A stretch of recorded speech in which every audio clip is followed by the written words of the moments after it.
Biz azыр өзгөндөбүз. Анас Ниязовдун үйүндө тойдо. Ата-энесинин 75 жылдык мааракеси балдарына той берип атыптыр. Өтө чоң той. Базар күнү өтө чоң улак берип атыптыр. Анан интернет ар кандай сөздөр болуп атат да, сорундар жөнүндө. Ошол сорундарды түз өзүнөн сурайлы. Манас болгон, өзүң айтып койсуң сорундар жөнүндө.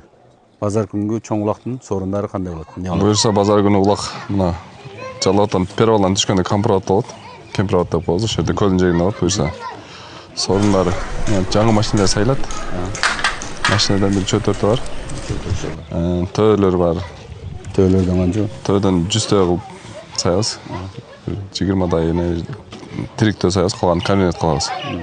Чоң той болот экен. Анан бир 30 дай тай бар. Анан токулаттар бар. Умуралар бар. Жакшы. Кимдер келет? Четтен Кытайдан 1-2 конок келет. Афганистандан коноктор келет. Казакстан, Өзбекстандан келет. Тажикстандан досторум келет. Сон, жакшы.